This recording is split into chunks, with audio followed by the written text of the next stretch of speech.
Hi, Jim Ziegler, the Alpha Dog, and I've got an incredible show for you today. You know, oh, this is the Dog Pound. That's who we are. Forgot where I was for a second there. Okay, this is the Dog Pound, and we're going to be discussing a controversial subject today. I'm talking about the death of the car dealership. Rest in peace. I'm going to be talking about why car dealers will not be in existence by 2035. The obituary will be delivered by Elon Musk.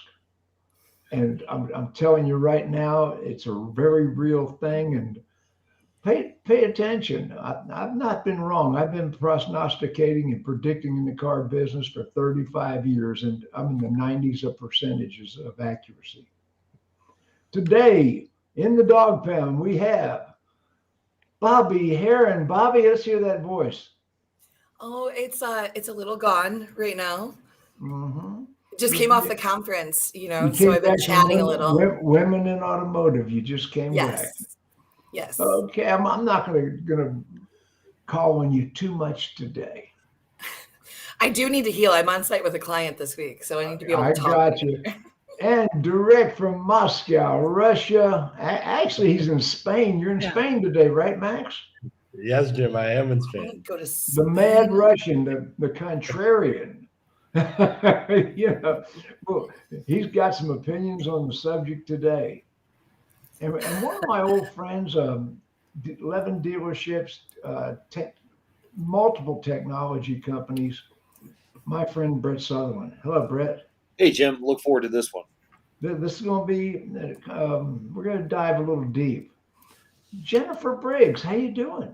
I'm doing good, Jim. It's been a hectic day, but I'm excited for this topic. I had a red eye and I had client trainings all morning, so we are amped up and ready. I got some time to do a little bit of digging on the proposed legislation, so could be ready. Okay, well, it's kind of interesting. In 2020, in December, one year ago this month, I wrote an article called The Great Dealer Apocalypse. And in The Great Dealer Apocalypse, I theorized that I was in the year 2030, and I was sitting in my retirement home on Mars at the Elon Musk retirement community. And I was sending a message back to 2020 about the Great Dealer Apocalypse. Now, if you want to go back to December issue of Digital Dealer Magazine, December 2020, and read my article, it's all coming true. I mean, everything I wrote in that article I just get falling goosebumps. right in place.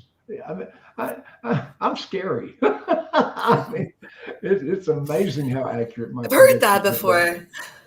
So anyway, what we're talking about today, that recently there's been many articles, many blogs, many magazine articles, many speeches, and all the speeches, the prognosticators are saying that the car business as we know it will end by 2035.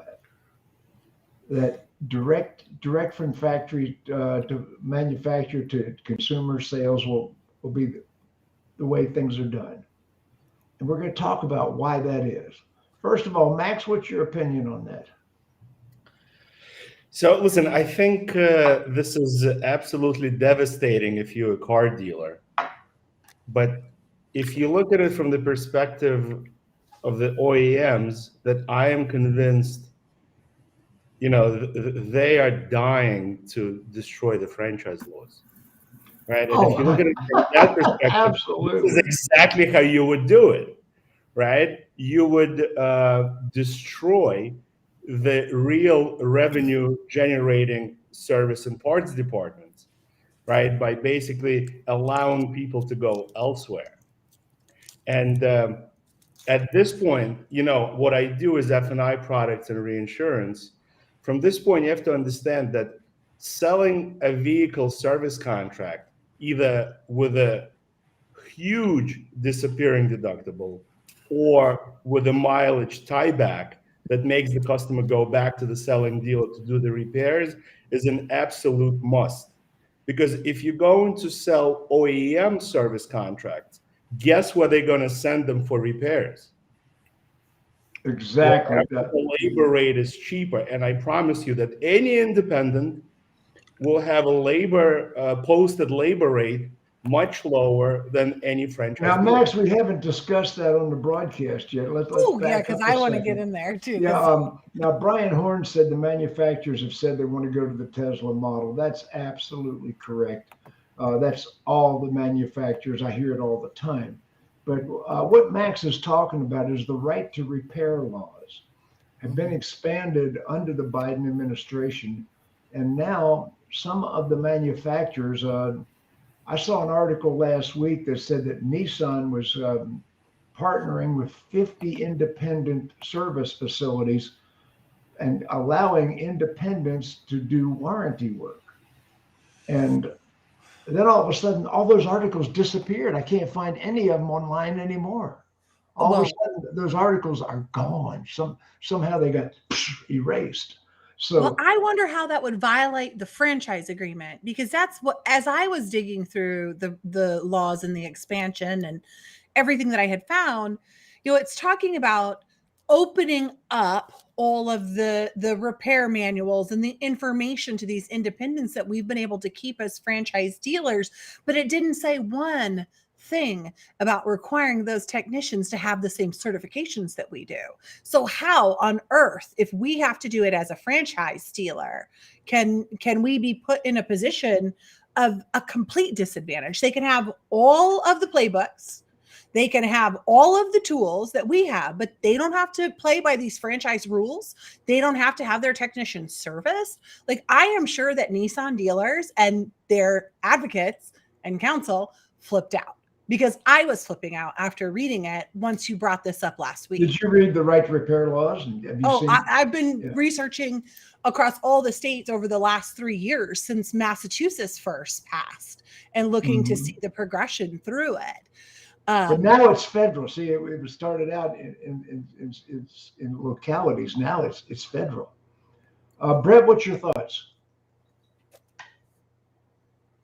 Your mic's on. Yeah, I think it's a devastating move. I mean, it's going to, now that it's at the federal level, I think we're just seeing it now for the first time. But yeah, I think it's going to be devastating. I think all of, that's one aspect. I mean, clearly, as we move more into the EVs, coming into 2030, we're also going to see a lot change from a service perspective. I mean, Jim, you remember when in Georgia, they had a $7,500 state tax credit, and we were selling, 150 Nissan Leafs a month. That killed our service. That killed our service business. Oh, I know it. There is no service on electric vehicles. It killed selling, maintenance contracts. It killed service contracts. I mean, it was devastating to the dealers. So I think it's looking pretty bleak based on both of those fronts coming right now as we get closer and closer to 2030. Well, the other thing that has come into the mix recently. Now, Ford just announced that they're going to do built-to-order cars. And first of all, what a dumbass idea that is. Or is it? Will built-to-order cars be the precursor to factory direct sales? Because if we're going to keep a franchise dealer model, built-to-order cars would never work. It wouldn't, but if we're going to do built-to-order cars, all of a sudden we become Ford, Tesla Motors. Yeah. So, what's your thoughts of that, kid? Well, I mean, we're already seeing it. I've got a couple of Ford stores, so we are seeing those reservations for the new models, which I believe is the testing ground for how that will work. And it might be the hype on like the Broncos and the Mach-E's and those types of things, but people are not hesitating to put those down, the deposits down, and fill out those forms and order or reserve those units. I mean, we're doing really well with those leads as they're coming through the system, and there are a lot of them. So it scares me a little bit to think of that. It really There's does. lots. I was talking to a Ford dealer the other day that's taken 150 orders for the electric F-150. I mean, oh yeah, it's- for the Lightning. Oh, that thing is incredible. Yeah. So- I'm caught. Is it only effective because it's these hype models right now, but they're still doing a really great job of gathering data on how it works? Will it work on an eco sport? Well, It's not as, you know. let's look at General Motors for a second. You know, General Motors is doing a thing now where the reserved units come out of the dealer's allocation. Now that unit was allocated to that dealer, but the reserve customer, the customer that ordered the car, that doesn't like the dealer's price, they can shop other dealers. So the dealer loses the unit out of their allocation. Bobby looks like a bullseye today. How does that work? Yeah. So if they don't like my price and they get it somewhere else, it still comes out. I don't have any GM stores at this time. So I mean, I've been in GM stores most of my This is what career. I've been told have it by right a now. number of some of the biggest GM dealers in the country have called me. It's amazing. When there's a crisis, I get calls from a lot of dealers. I mean, some of the biggest dealers in the country have been ringing my phone and messaging me on the keyboard. So it's kind of interesting. And I want to call out one of the comments about we might need to open our own repair facilities. I kind of laugh about that because back in 2000 and 2003, we did that at McDonald, GMC, Oldsmobile, Pontiac, Cadillac. We opened a separate repair facility because we didn't want to pay A rates for our budget and economy lot cars. We had opened a separate budget lot just down the road, and we're investing in a buy here, pay here property as well. So we did open, and I was excited. That's the closest I've ever gotten to being a service manager there, Jim, because I facilitated opening that facility. I didn't run it, but opening it. And I mean, we were doing that because it was more profitable. We could retain some of those margins and get those units through faster. But one of my clients right now is the only franchise dealer to own an independent franchise for a service center, and they're getting ready to purchase their second. imagine that. Imagine that. Now, you know, let's scroll back to 2000, 1999, 2000. In 1999, 2000, Ford and General Motors both tried to open dealerships and compete directly with their own dealers. Ford had something called the Auto Collection, and they were in Indianapolis. I think they were in Tulsa, Oklahoma. Salt Lake City. They had a number of localities where Ford came in and bought all the Ford dealerships in that market. And they called it the Auto Collection. And I was accused at that time of organizing the dealers to bring that sucker down, and it did collapse. You know, so that's just a rumor that I haven't. Well, Allegedly. allegedly. But how does that not violate a franchise agreement? Well, but General Motors did it too. They had Ron Zarella was the head of General Motors at the time, and Jack Nasser was the head of Ford. And Ron Zarella had come from Bosch and Lomb, and they teamed up with Wesley Rydell, a dealer, and they were running factory General Motors stores. Well, there was big talk of that in Michigan. Gosh, it must have been like 10 years ago, but it was for CPO lots. They were going to centralize CPO used car sales. General Motors, they were looking at one of the old factories in Flint that had got shut down is where they were going to do it. And it was, I mean, I don't believe it came to fruition, but it was sensational. Now, what's all the manufacturer has to do to break the franchise laws? I'm going to get back to Brett here in a second. All the manufacturer has to do to break the franchise laws is introduce a new product. Elon Musk has already proven that you can ignore the franchise laws and the manufacturers won't do anything about it, and NADA certainly won't do anything about it. You know, when I said that the last 8 years with NADA, I don't know who's running NADA now, but the Frank McCarthy would never have stood for this in his era. And then we had the Phil Brady era, but then we had the next era. The last 8 years have been really flaccid, if you get what I mean. Flaccid, you know. But anyway, Gotcha. terrible. You know. And Max, what's your thoughts? Well, you nailed it, Jim. I think the difference between 1999 and now is the fact that we have Tesla, right? And every manufacturer is jealous. We got Right. Riven. We got. I'm invested in Lucid. I put money in Lucid. I mean, hey. Right. So fight the Tesla set a network. precedent, right? You got Tesla, then you have Rivian, then you have Lucid, then you have Fisker, and I'm sure there's many more that's coming direct to consumer.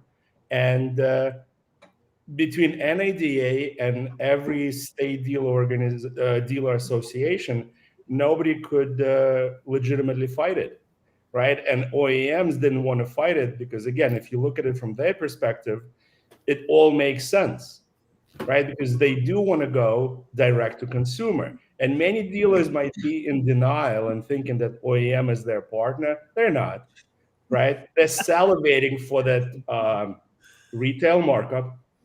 And they also want to control the sales process because there's a reason why customers don't like dealers, right? Because the sales process in many instances is flawed, right? Whereas at Tesla, it's extremely transparent and everybody loves it. The ease of ordering a car from Tesla is mind-blowing for a franchise dealer, right? Because it literally takes less than 2 minutes to place an order, right? And I'm going to go back to what I said here, I think on every single broadcast. Unless dealers go to one price, they will never, ever be able to compete with Tesla. Well, I think it's kind of too late for all of that. I'm going to ask. Now we got one dealer that has 11 dealers on the broadcast. Brett, what's your thoughts? What's going on in your head right now? Well, I mean, it's super discouraging. I think you hit the nail on the head with the leadership at NADA. I mean, in the past, Jim, NADA, you're right, wouldn't have stood for what's going on and would have really jumped behind dealers and protecting their franchise agreements. And I just don't see that happening right now. Well, see, it's coming from the manufacturers, Brett, and the vendors. Yeah. I mean, don't forget the vendors. I mean, the vendors have been really working overtime to take business away from us. Even JD Power and Associates just bought Darwin. They are now in retail. I mean, Right. excuse me, mentioning JD Power is me like slapping Mother Teresa, but I got to tell you, yeah, you know. Be slapping Mother Teresa. Yeah, okay, but anyway, go ahead, Brett. I interrupted you. No, I agree with exactly what you're saying. I mean, clearly don't have the crystal ball, but I don't like how things are looking now because dealers don't have the people standing up for them or the advocates. You know, as I mentioned to you before the broadcast, Jim, I've followed several other industries as well, and the three largest bicycle manufacturers, and biking is like a $10 or $12 billion industry right now. It's a huge industry. Have gone direct to consumer. So the bicycle manufacturers have gone direct to consumer. What happened? Yeah, so they're using the bike dealers as basically facilitators of the transaction. You order a bike online, like it's specialized.com or giant.com. They ship the bike directly from there to the dealer that's closest to you. They put it together. They get a flat fee. The markup in the bike industry was 35%. It was massive. And now they're paying these dealers just a couple $100 to put it together and facilitate that. So, I mean, it has killed that industry. And bikes aren't cheap. I bought two mom and pop bikes for $1,200 each. Yeah, no, they're not cheap. Absolutely They're not. So you turn around and that franchise, the franchise laws were not sufficient to hold up. And they went direct to consumer, and I mean, it's just devastated that market. Well, the manufacturers have double crossed the dealers every turn. I mean, and Well, and And I was laughing when Max was talking about how we can't compete with Tesla, as I'm remembering when we used to get, and again, coming up in all General Motors stores, we used to get SFE money for training Right. and for processes Yeah. and for all of these things that they used to give and supplement and support the dealer for. And they yanked that all away.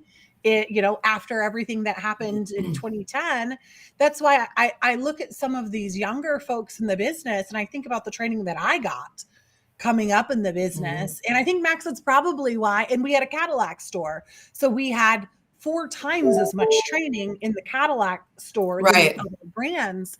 And so I think about how they used to invest in us. And they almost have made it as bad as it is in some of those processes by yanking that money away from the dealer. Oh, They have not only made it as bad as it is in those processes, I would go a step further to say in some, for instances, when a manufacturer has required that only specific companies could come in for training rather than looking at the people, the process, and the technology they have made it worse. It is appalling that you can go into one store and another store and have the same experience, both bad consistently, because somebody dropped some templates and shit. Are you talking on a about that desk in Charleston. Traver partnership? Just like, okay, what? yes. Anyway, Brittany, you've got 11 stores. Most of them are Nissan. Yeah, no, I think there's obviously everything that's happening right now is concerning. The push to EVs is super concerning from a service perspective, because these vehicles don't need to be serviced nearly like a normal car does. And then, Jim, I think at the same time, what's going to happen, what's going to trend in the next, as we get closer to 2030, what's going to trend as far as F&I regulations to cap you from that perspective. I mean, it looks to me like every which way you're turning, you're a bit handcuffed. And, I think we're seeing a date in place that we're saying is this the death of the dealer. And if things don't change, I think that is going to be a definite possibility. I'm almost saying that it's beyond the point of return. I don't know the dealers can pull this thing out because the manufacturers are committed. We got Rivian, we got Fisker, we got Lucid, we got Tesla, we got all these franchise breaking manufacturers coming in. They're going to sell direct, and our traditional manufacturers want to do that. Mm-hmm. And you work with Nissan. In my opinion, everybody heard me say my opinion. That's some legal shit. In my opinion, Nissan is the worst manufacturer to work with. If you work with Nissan, you have really run the gauntlet. I think Nissan, from a dealer satisfaction perspective, has really turned the table. Have they really? I have experienced it firsthand. Correct. So since the Carlos Ghosn era, that now that Ghosn's gone. Yeah, look, I think the tables have turned. The guy who was running Nissan obviously is running Hyundai now. Nissan has some fresh talent, and they seem to be fairly dealer centric over the last 2 years. So I can tell you from that perspective, they've been a pleasure to work with recently. Jim, what do you think is going to happen with finance and insurance regulations? How is that going to be tied to all of this and handcuff a dealer? Okay, well, on July 9th, Biden signed an executive order telling the Federal Consumer Protection Bureau to start doubling down back to the standard of the Obama era. Trump loosened up some and Trump's tightened up some. I mean, both ways, but they're going to really do some heavy enforcement on finance laws, regardless of consumer harm. Yes, that was the biggest change.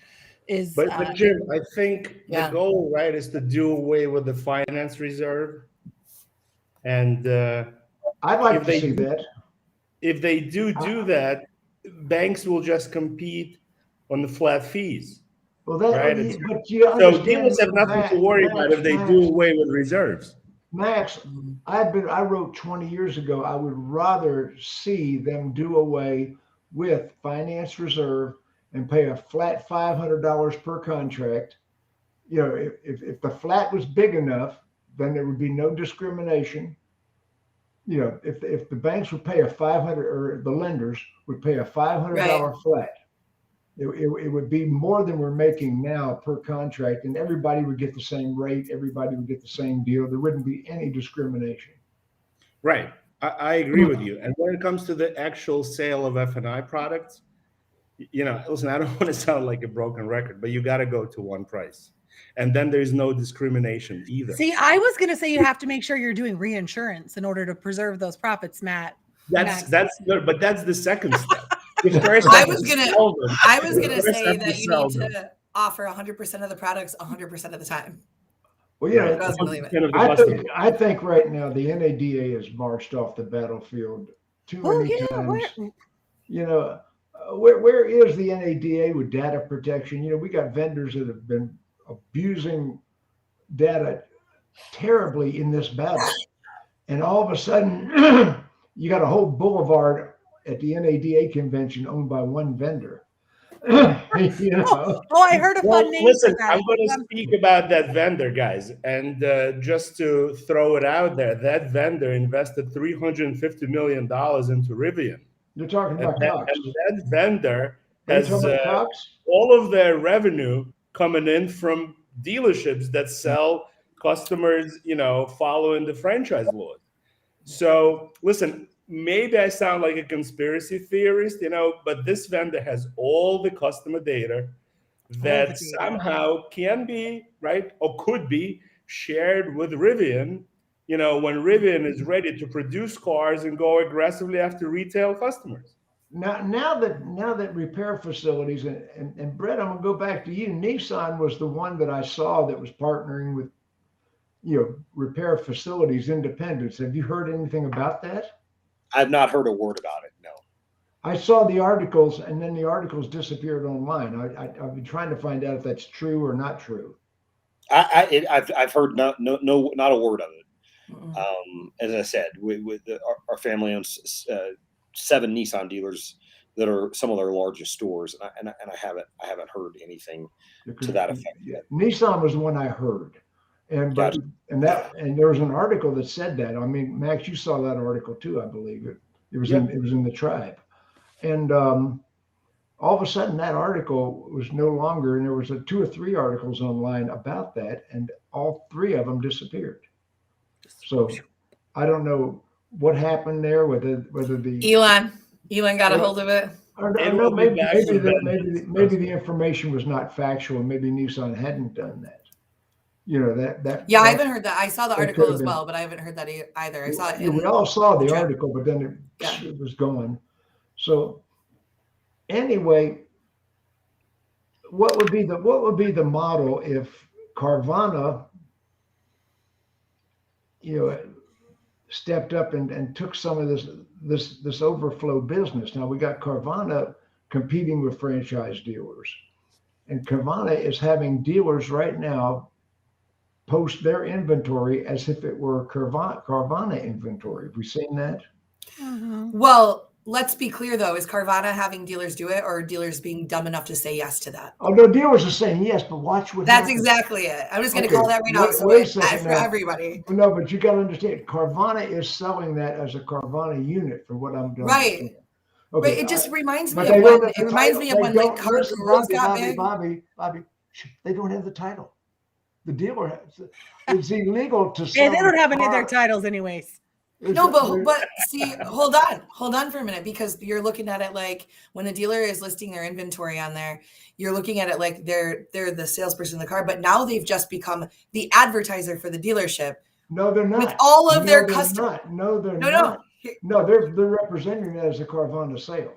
Right, but hear me for a minute. As if Carvana owned that inventory, and they don't own the inventory. Right. And the Carvana does not have. Jim, I can't talk loud enough to be over you. Hold on, listen to me for a minute. Well, usually you can't. So if you I know. If the minute that a dealership allows any third-party vendor or website company to list their inventory, that website can now scrape the data, use the customer database, and then reignite that conversation with the customer on their own vehicles. You're missing the point. No, I got that point. I'm adding this to it. It is not a listing. Carvana is listing that as their own inventory. Jennifer, help me because I can't talk. Yeah. So the point is they're taking in the listing like it's their own car. They're aggregating all of the VIN data. And if they're getting that through a website scrape, then they are taking IP information of those consumers off of your website as well. That is her point, is that they are now have access not just to your VIN and all the features that they can use in advertising to grab consumers and bring them to their site and sell them a different unit. They actually have access to the IPs of the consumers on your website, which is what a lot of these big vendors have been doing for a long time. I was just doing a training earlier today, teaching them how to identify data siphoning scripts off of a website to know when someone is stealing data off your dealership website, because they intend to sell it back to you and your competitor. So you got to be careful. Now, if they're the main person, if they're the competitor, they own the data now. Let that sink in. I saw recently one of the main websites that the manufacturers endorse, and I saw how many cookies how much information was being exported off of that website. It blew my mind. Yeah. So I've mentioned this before. If you don't already have Ghostery, it's a Chrome plugin. I have Ghostery Insights. It's a paid. You can get a free version as well. I have Ghostery right now. Do you have the Insights beta, Jim? Yes, I do. So going to the parenting tracker, like you literally can see those things pulling the data off your website. It's insane. When you have Ghostery on your website, and everybody that's Ghostery, like, woo, Ghost, Ghostery, get Ghostery.com. On any website, on any computer, if you have Ghostery, when you pull up a website, the little flag in the corner will show you exactly what data is being exported off of that website and who it's going to. You can click on it and you can see. And I wonder why some of the manufacturer endorsed websites are exporting information to Amazon. And they will not allow you to. If you want to drive an entire industry out of business in the next 10 years, you take the model for who's doing it the way that they want to mimic, and then you take all their competitors and you put it all to them. All that's going to happen is we allow that to happen. In addition to those listings and that data, is they're going to use all that data to figure out exactly what to do right, and they're going to smoke all of you. They are already doing it. Back to the original subject that we opened up the broadcast. That's how it got there. Okay, now we got Ford Motor Company, built to order cars. What is the Chrysler Corporation doing? I don't care about the foreign subsidiaries of Chrysler, but what about Chrysler itself? Dodge, Ram, Jeep. Anybody have any information? I was going to say, I don't have any Chrysler stores. I have a couple of Chrysler stores, and I haven't heard anything. No, so right now, Ford and General Motors are the two that appear to be acting up the most. That's what I'm seeing. And Jim, have you heard about the new Hummer? How they're bringing dealers there? I mean, that's. Well, once again, the new Hummer is being presented as a new franchise. I'm wondering how they're bringing that out. And it's almost direct to consumer how they have it. I mean, they are literally fixing the pricing on these where it's very similar to the Tesla model, and you can transfer the deposit to any dealer, right? So you can transfer the deposit to any dealer, even though the dealer had the allocation. You can steal that dealer's allocation if you're a consumer and give it to another dealer if you don't like that dealer's price. That part is blowing my mind. I did not know about that part where the allocation could be moved. I'm curious if the allocation is replaced when it's moved. Is it swapped with that other dealer for something? It is not, or it's just gone? No, it's gone. Wow. And the manufacturer told my dealer, my big dealer, I'm talking about one of the biggest dealers in the country, go pound sand. So then the incentive becomes to really encourage the direct sale model so that you have a larger allocation. So when it's stolen, you still have inventory. That's maniacal and brilliant. it sucks for on the dealership side. General Motors is probably the least dealer friendly of the domestics. Mm-hmm. Yeah, I always thought Ford Motor Company, truthfully, was of the domestics the most dealer friendly, and I thought the Kia overall was the best the way they treated their dealers, and that's changed recently. But Ford has been the most dealer friendly manufacturer for a long time, and then all of a sudden we see this stunt where they're built to order cars. And I love Jim Farley, but I got to tell you, I'm not a fan of what they're doing right now. The e-com reservations really started with Ford back when the Bronco release began, and it got they did so well with it that I think that's what pushed and prompted some of what's happening now, because we're seeing so many opportunities from that now. Now, Max, there's a guy Ken. you should know, Ken Spalding. He's a contrarian just like you. I mean, it's like, hurry up and put your money in the mattress. Yeah. Right, but Jim, to go back to your previous point about Carvana, right? I think what a lot of people are missing is that, selling cars is just the beginning for Carvana, right? There has to be a logical second step, which is Carvana branded service centers. That's what I was getting at, Max. Right, and with Carvana service centers, I mean. But if they're opening the right to repair, why?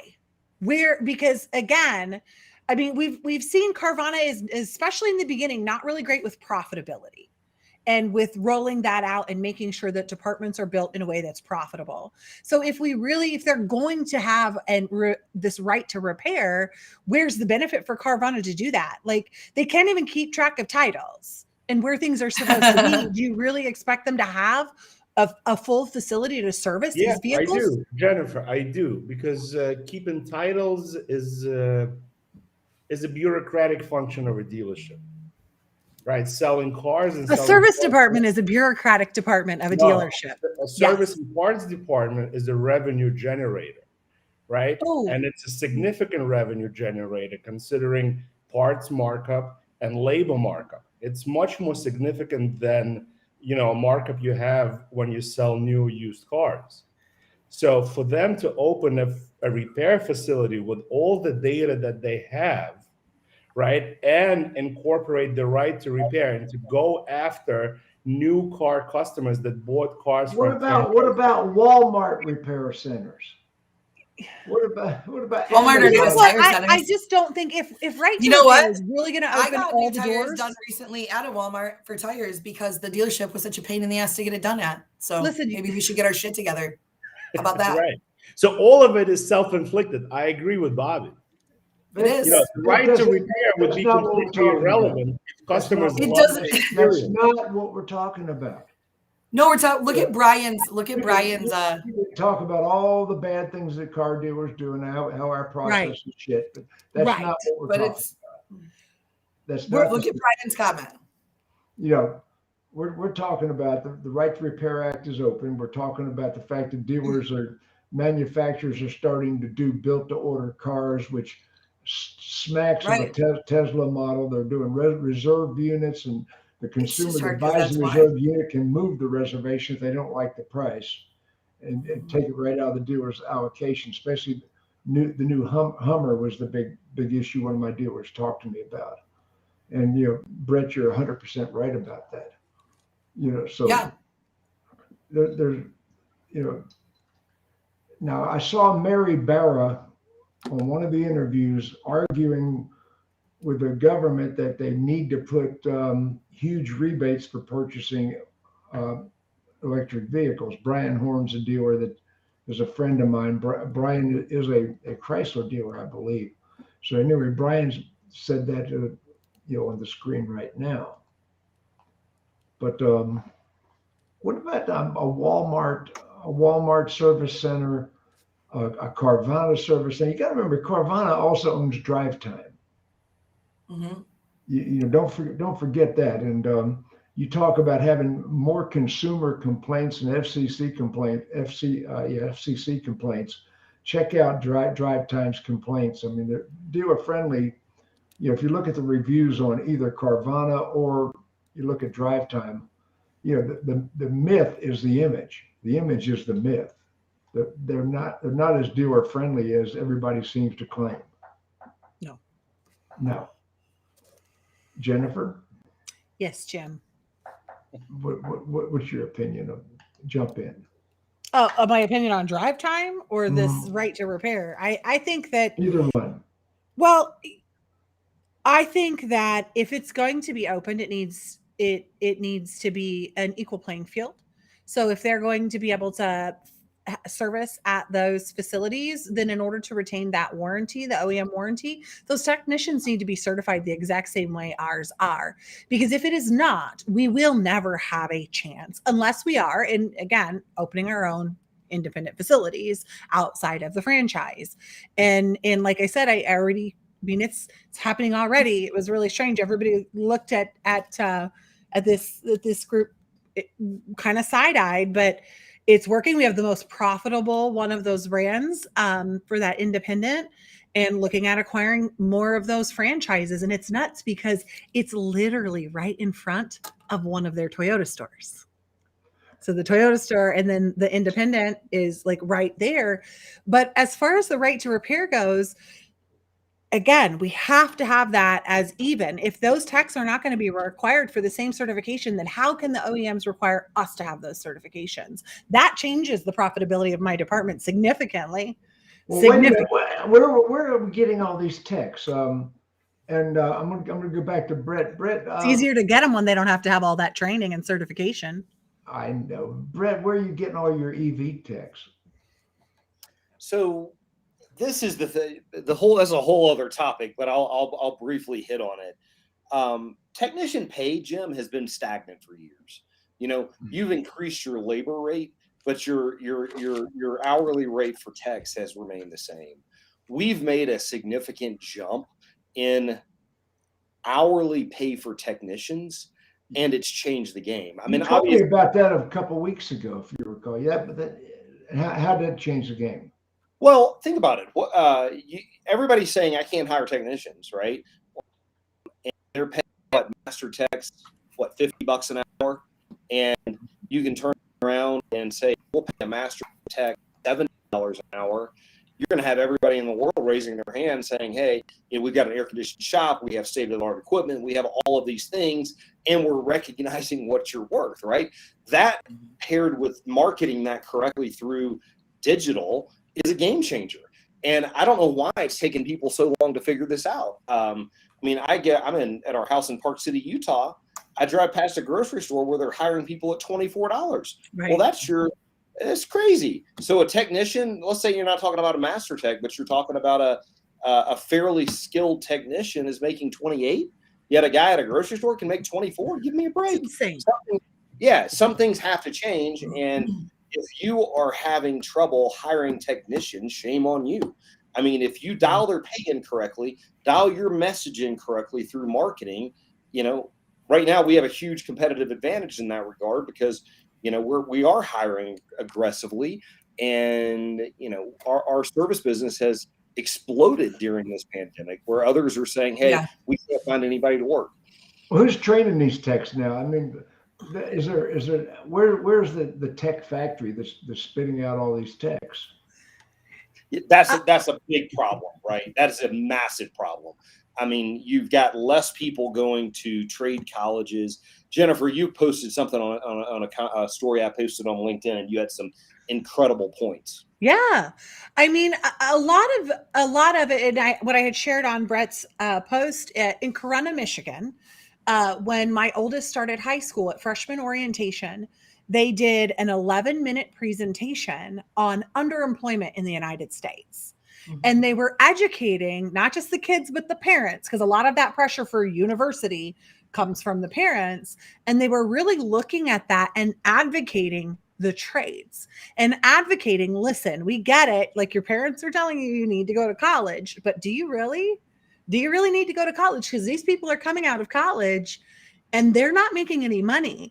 And so that my son is doing, I always say it the wrong way. I say internship, but apprenticeship, right? He's doing with an electric company, going through a 4-year apprenticeship for journeyman, for to be an electrician, because, and I doubt had they had that presentation, he would have never even probably thought about that.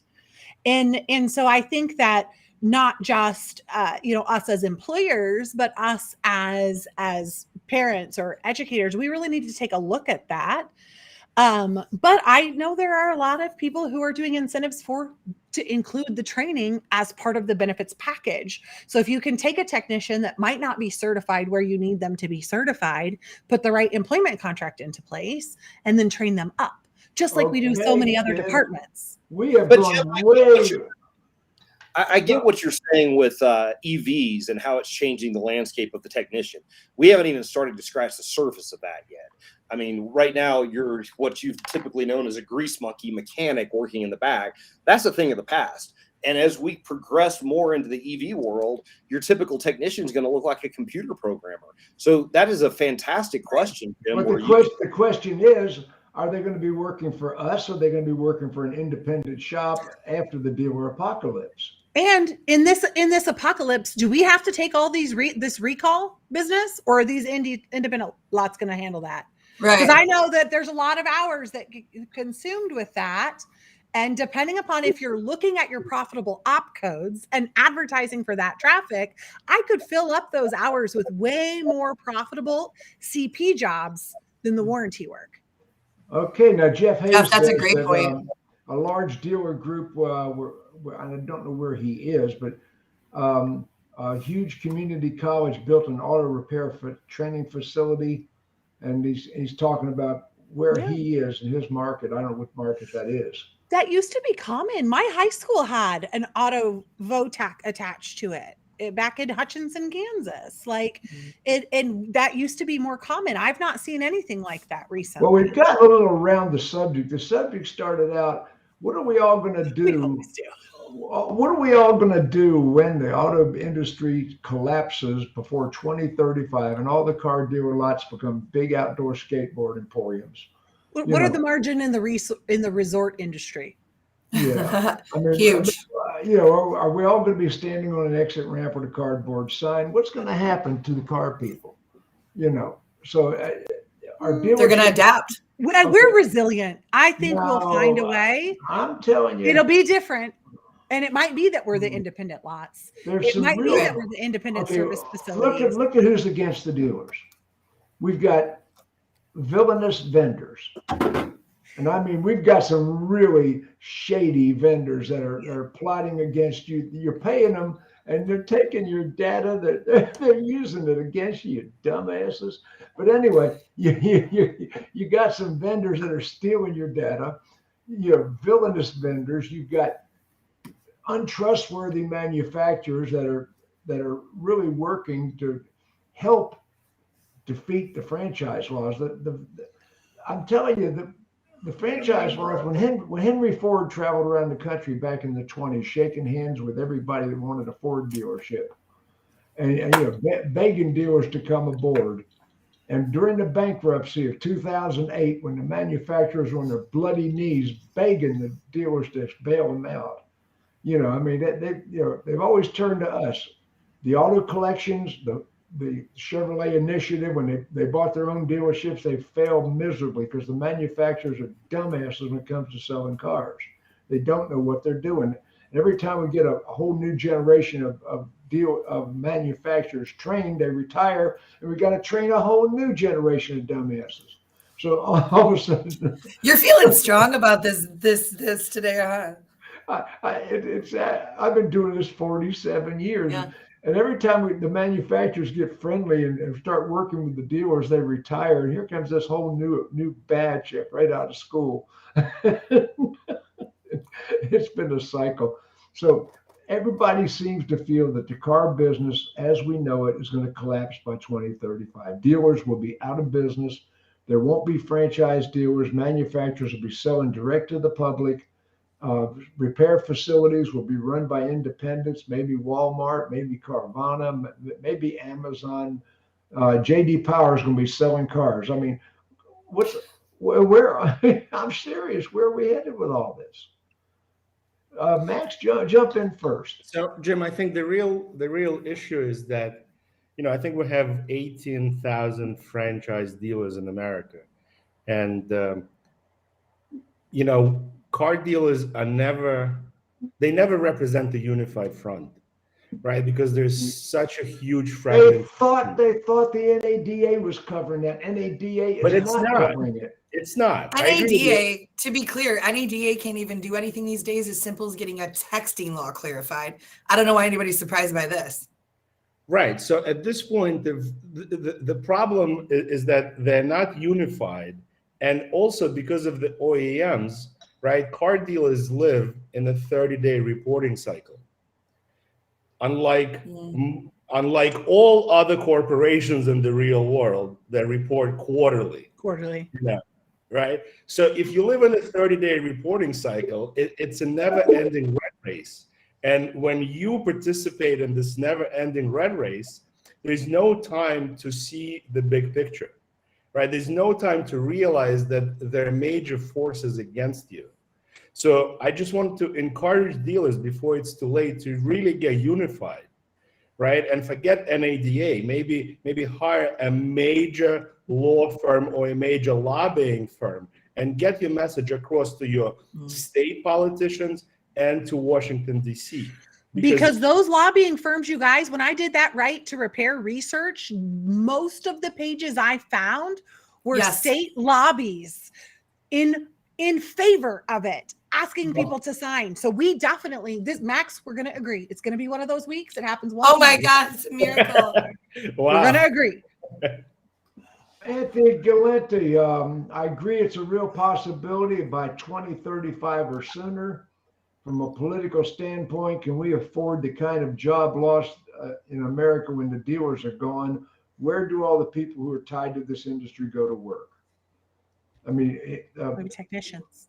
Well, I think the jobs are still going to be there. Yeah, you're just going to work for Amazon. Yeah, you're going to work for Amazon. Yeah. It's gonna be adaptive. I mean, you guys know how I feel about the electric vehicle thing. Everything grows and adapts, and you either look, there's a reason that change is created, and when it is at the beginning of its creation, you get a choice to either change the behavior that has caused it or accept the outcome, the consequence of that behavior. So we don't have to talk about training and all that shit, but that's why you're here. That's how that happened. You know what, Joel's like, I don't need to worry about it. I love him. But in the end, the result is people will switch, they'll adapt to what the job is, right? And I don't know that there won't ever be a dealership. I just think a dealership will look different than what it looks like now. It'll be different. Yeah.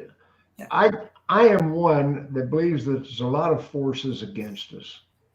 And we used to depend on the NADA to fight the legal battles, but that ain't happening. When I say flaccid, I meant flaccid. Jennifer. I mean, unbelievable. And the vendors at the convention are more important than the dealers, in my opinion. That's I might be wrong, but I don't think so. So anyway, getting into the last 5 minutes of our broadcast today, I'm going to ask one last question. Is the retail car business going to collapse? Max, you're on center screen.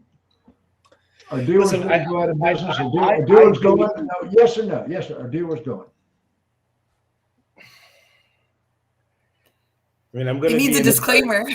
Right. I'm going to be. Can you get a yes or no with one sentence disclaimer? Right. I'm going to say this: if dealers continue on the path that they're on, yes, it is one of those if things. Over. It is over. If they wake up, right. If they wake up, yes, if they wake up, there's time to at least put up a fight, and maybe extend the deadline from 2035 to 2050, and that will be dead. And I can care less what happens. Brett, let's get you a lobbyist. I'm 75 years old. Got your back. Forget all these other videos. If I see 2035, it'll be really pleasant. You better see 2035. Yeah. But I wrote that article 1 year ago, The Great Dealer Apocalypse, Digital Dealer Magazine, and it's all come true. I mean, I even talked about how they were going to do it. Briggs, Max pussied out on us. Come here a second. You know, I think Jim, I think this is gonna. I don't know why people say pussy now, but I've seen somebody get hit in the balls and they can't take a beating the same way. So I think we should adjust the statement. No, I was talking about a kitten. Now I know what you're talking about. So my gut tells me no.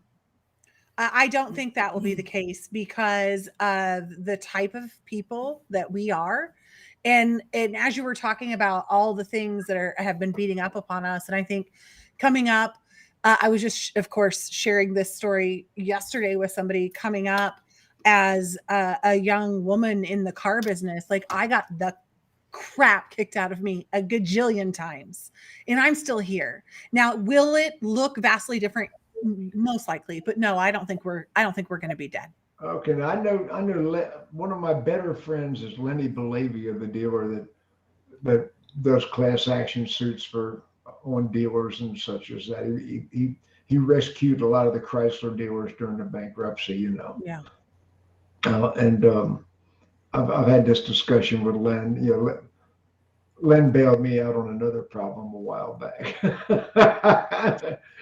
Oh, okay. I got to hit up Brett Sutherland. Brett, car dealers going?